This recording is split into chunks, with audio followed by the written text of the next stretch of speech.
It's my great pleasure to introduce Dr. Alice Brough. She's a fantastic activist in her own way, but she's incredibly useful for the work that I and other campaigners do because of her veterinary background and ex-livestock vet.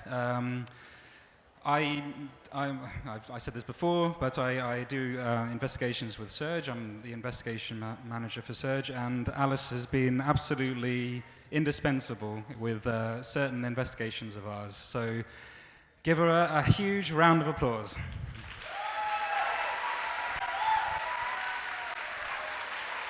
So most of you probably won't know anything about me, so I'll give you a little bit of background to start. As Andrew said, I'm a vet, and I worked as a commercial pig vet for 4 years after graduating in 2015.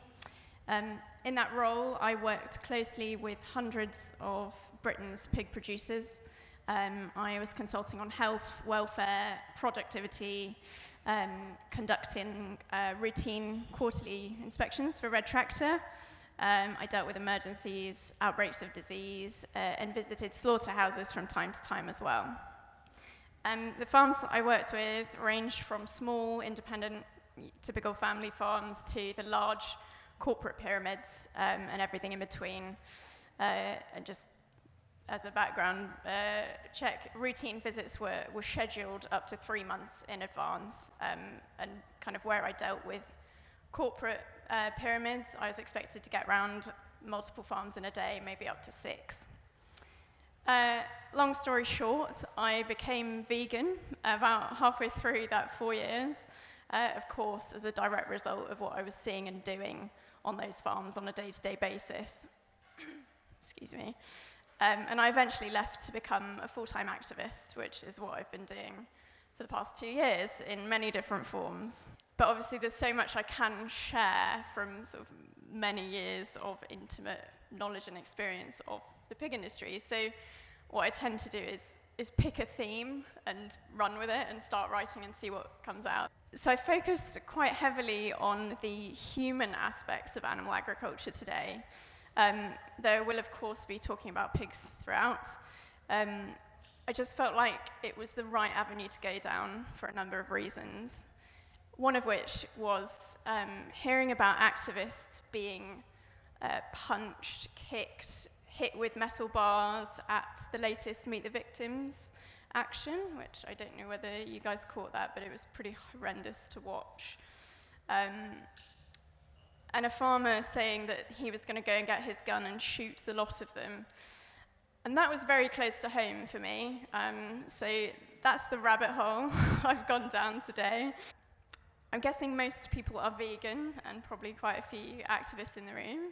Is anybody not vegan, out of interest, actually? Has everyone asked this question? There were a few hands. I really appreciate that. It's really nice. Thank you for coming and trying out the vegan Campout.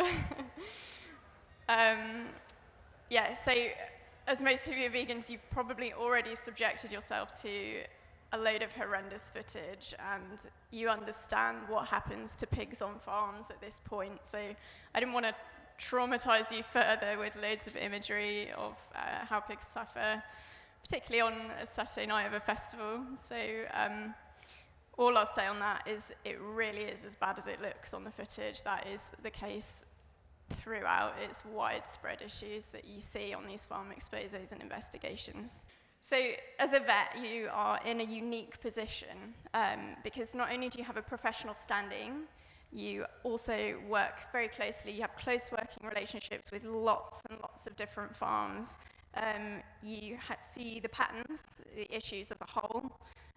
You have close working relationships with all the industry bodies, you know, the pharmaceutical companies, lobbying groups, laboratories, the APHA, the RSPCA, etc.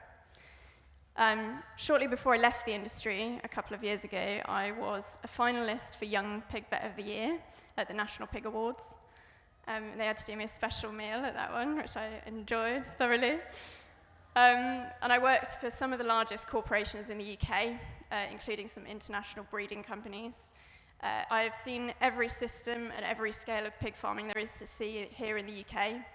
and I'm still an active member of the Pig Veterinary Society. Basically, I'm a PR disaster for the industry. I'll just start at the beginning, I think, to give you a bit of background. I grew up in very rural Derbyshire, always wanting to be a vet. I loved animals more than anything else, and my grandfather was a farmer of mixed livestock and arable. And for the first 25 years of my life, I believed what I was told about farming and foods, and I very much stood behind the kind of rhetoric of our world-leading animal welfare standards, despite not yet having the full context on whether our standards actually stacked up. I also turned my nose up at any meal without meat for those 25 years. So I first began working with commercial pigs at the age of 15, and I'm now 30, by the way. So just on that note, nothing has really changed for pigs over the last 15 years. And if anything, the industry seemed to be becoming more and more resistant to change in response to, an upsurge of veganism and spotlights on welfare. But it wasn't just pig farms that I gained experience on as a teenager and throughout university. I went through all the livestock sectors in order to get a place at vet school and then fulfill the requirements for graduating at the end. But I chose to go into the pig industry specifically, and it's really not a popular choice. There are probably less than 50 pig-only vets in the UK, and probably actually a lot less than that. But I chose it because of the kind of visceral shock that was induced on my first stint on a pig farm at age 15. And I won't go too into these stories today because I've written them elsewhere, I've spoken about them before, and they're not very nice. But my mum picked me up every day for those 2 weeks and basically said I was completely traumatized, and I sat in silence all the way home for those 2 weeks.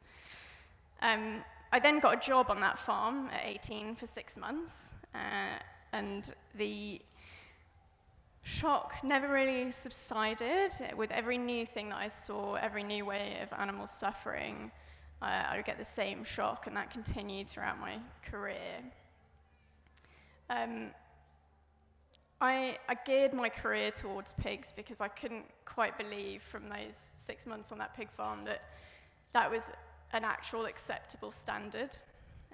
What I was seeing, it was an intensive pig farm with farrowing crates and the sort of standard slatted unit. But as I actually started going around farms as a vet, I realized that that farm was actually quite good comparatively. And that kind of continued with every my first outbreak of tail biting that I got called out to, the first meningitis case, the first ruptured hernia. I always got this really visceral shock. And it's probably something a lot of you have kind of experienced in viewing footage yourselves. But the shock eventually wore off as I saw the same thing repeatedly and across the board. And likewise, now whenever I review footage for farm investigations, the one point I try to get across is that horrendous as this footage is, none of it shocks me anymore, because whatever's being shown on one farm is happening elsewhere. And I've seen it before and probably much worse. You've just got to think about the likelihood of catching the worst scenes in pig farming on a single pig farm over X number of days. I can tell you that the horrors run far deeper than what we managed to catch on those minutes. And that was really why I went vegan. It took me a little while, actually, in the pig industry, but I was seeing appalling suffering across the board, and that was even on higher welfare facilities. I was seeing a total lack of consequence for neglect, for a lack of basic care, no meaningful incentives or enforcement. I must have killed thousands of animals for welfare issues over the years, and it never seemed to improve, no matter what I tried and how hard I was working. I was spending my days berating farmers for failing to prevent suffering, but I actually realized that I was the one paying for it. It was right in front of my face, but I was still buying into it, because obviously we've been effectively brainwashed as a society to believe that we need these products. So I really try to remember that when I'm speaking to non-vegans or doing outreach. There really has to be a level of understanding there in order to engage people, because it is a brainwashing, even when you're in it. I stayed so long in that industry after going vegan, after realizing that the system was so wrong, because I kind of felt a responsibility to the pigs. And we're talking tens of thousands, going up to, nearly 6 figures were under my care at any one time as a primary vet. And of course, I rarely saw the same pigs more than once or twice, but they were still under my care all the same, and I couldn't really bring myself to leave them. But obviously, I reached a point where I could see that I was not going to be able to make any meaningful change in such a fixed, profit-driven industry.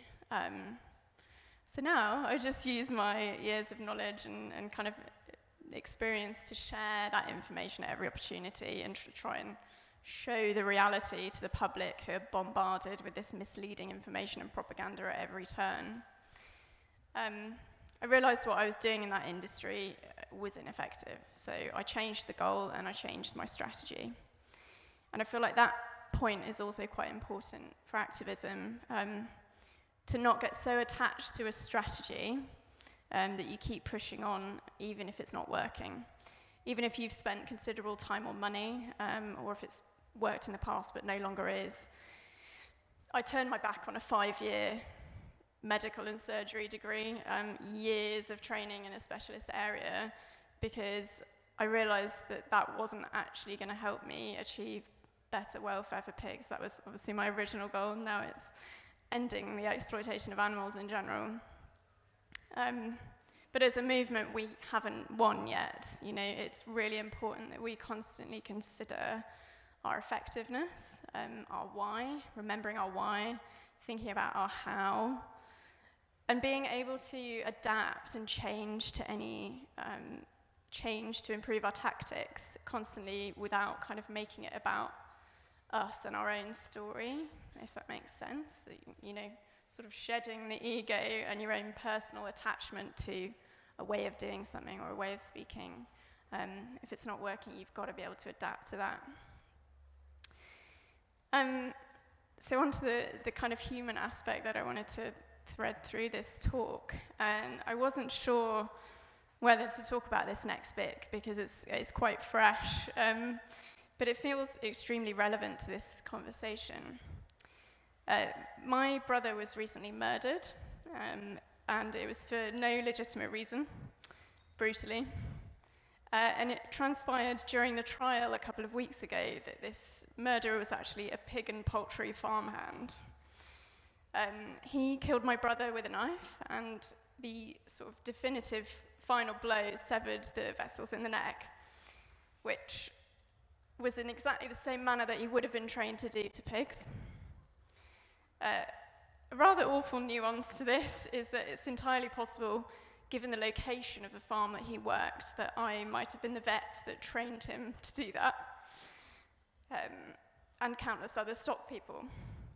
There was a kind of disconcerting familiarity when we locked eyes in the courtroom. This man had a slightly sort of dead behind the eyes, almost palpably capable of atrocities with absolutely no remorse. And I realized that that's an aura that I'd actually encountered so many times over the 13 years that I was working with animal farmers.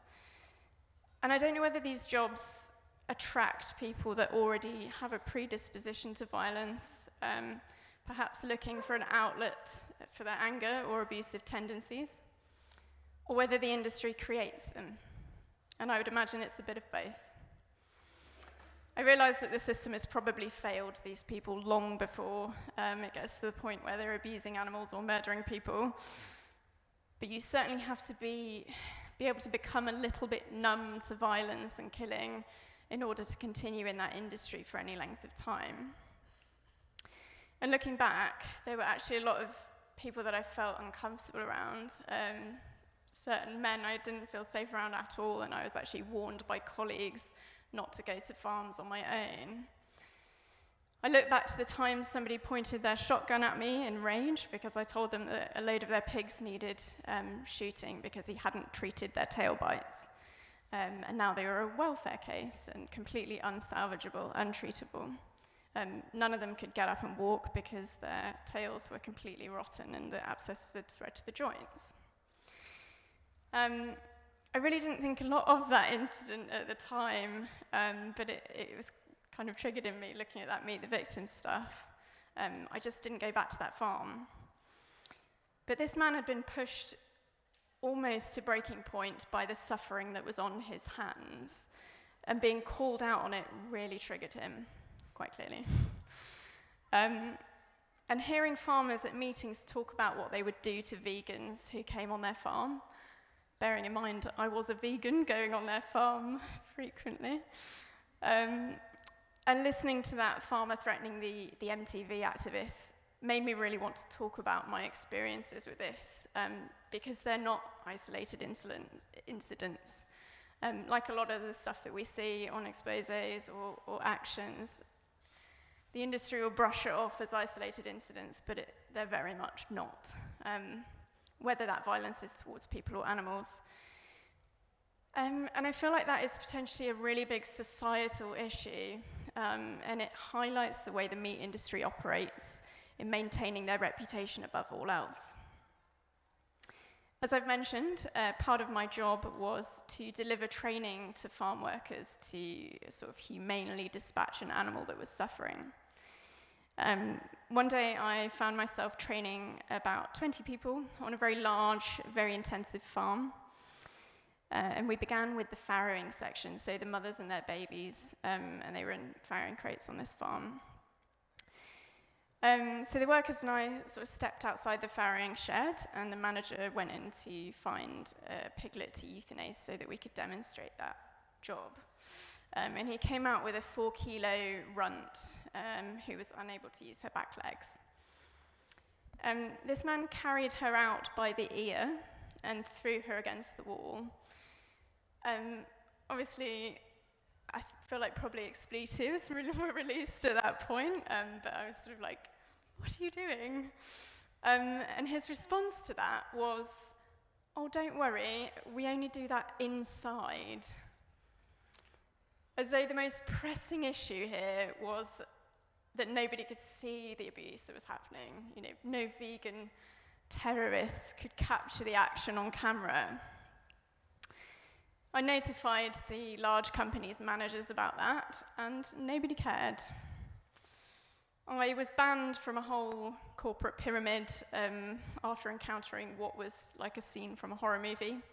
And I took photos of the many pigs that I had to euthanize for welfare issues because the farmer wasn't there, so I took photographs.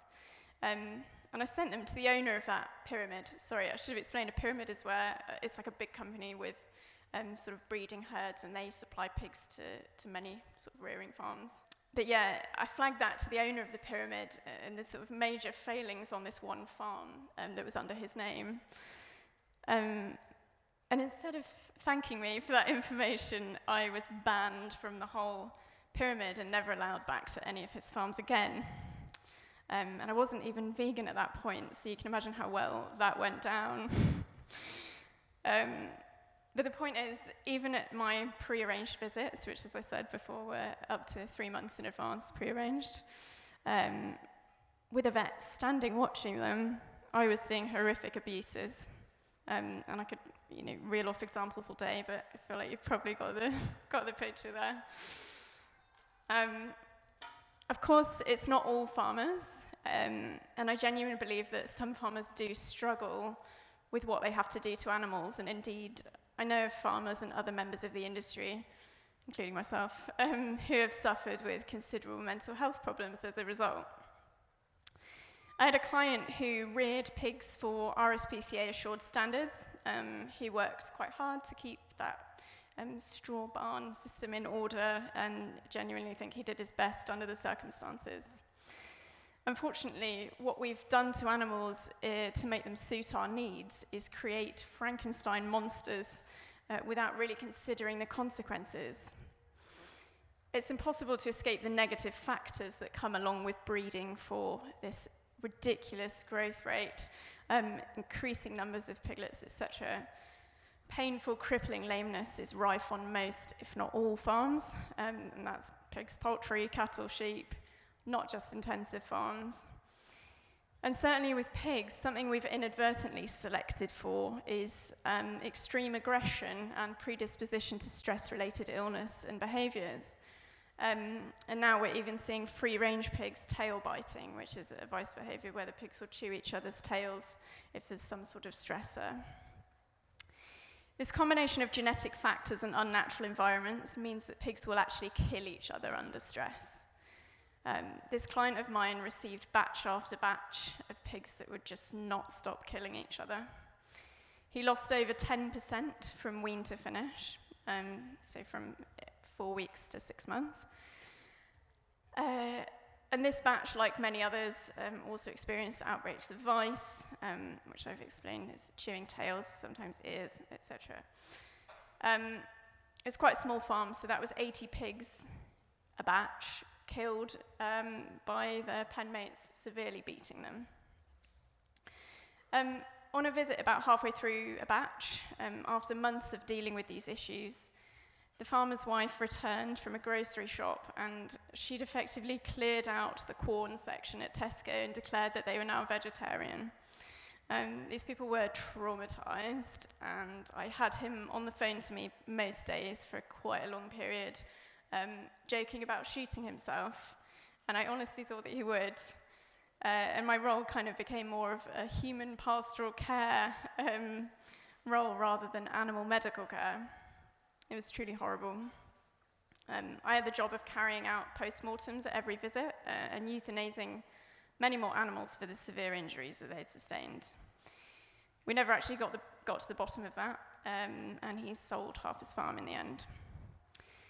However, for the industry to respond to incidents like I described before, with not all farmers, which is their classic line, whilst not taking responsibility for the widespread issues, is akin to not all men.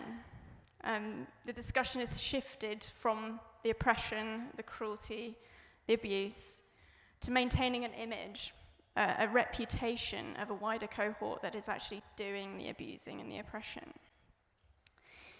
The industry should be calling these people out, disowning them, removing their responsibility to look after animals after they've proved completely incapable of caring for them. But instead, they are protected and defended as one entity. Obviously, there are exceptions, like the chap I've just talked about. But we see it time and time again, don't we, in farm exposés. Workers caught kicking, beating, hammering, abusing, neglecting animals. And somehow, these are still passed off by the industry as rotten apples. It may not be the entire apple harvest that's rotten, but it's certainly more than the industry would like to let on. Sure, the odd stock person will be scapegoated and sacked in light of an exposé, but the industry fights so hard to protect its overall image, it will literally defend anything. Seeing sentient animals suffer all the time, killing all the time, is a heavy burden to carry, or at least I feel it should be. But in order to continue in that industry and really get behind it, really excel in your job, you have to convince yourself that what you're party to is acceptable, normal, and even a good thing.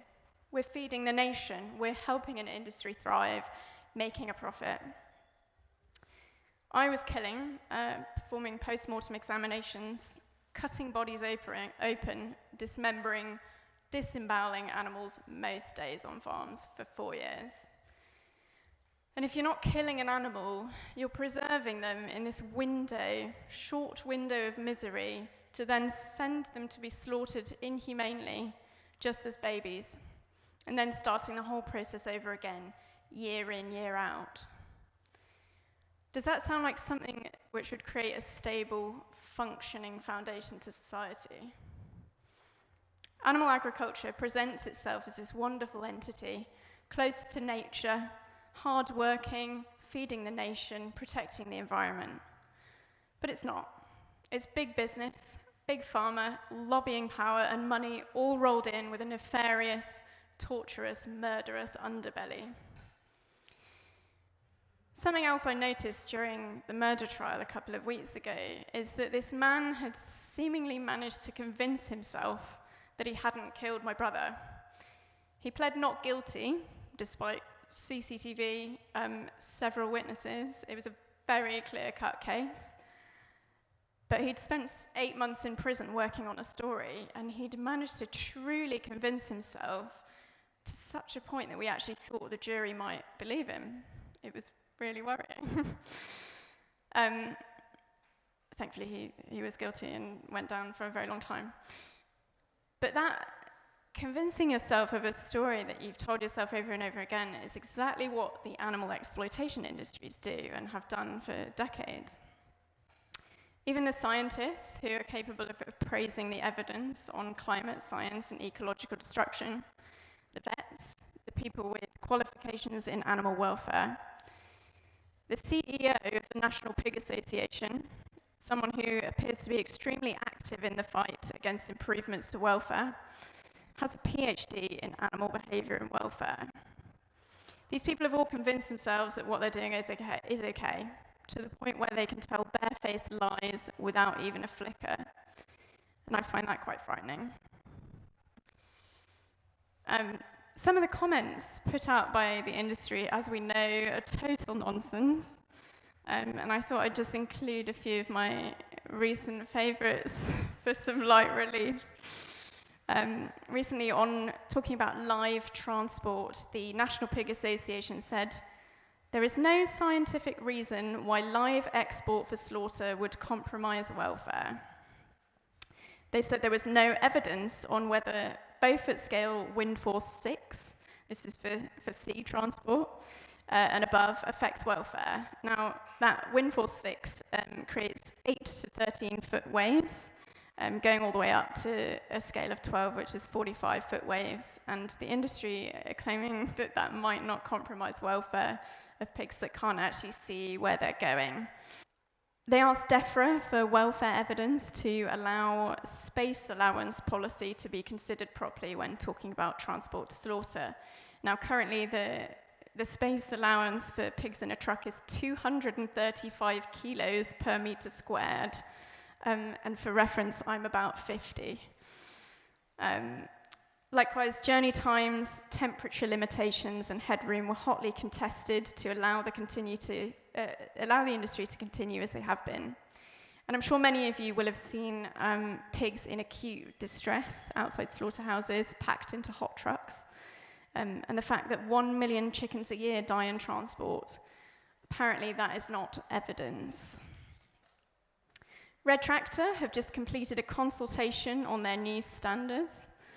And an astonishing quote from that was a reason that the suggested increase to space allowances wasn't considered for this version.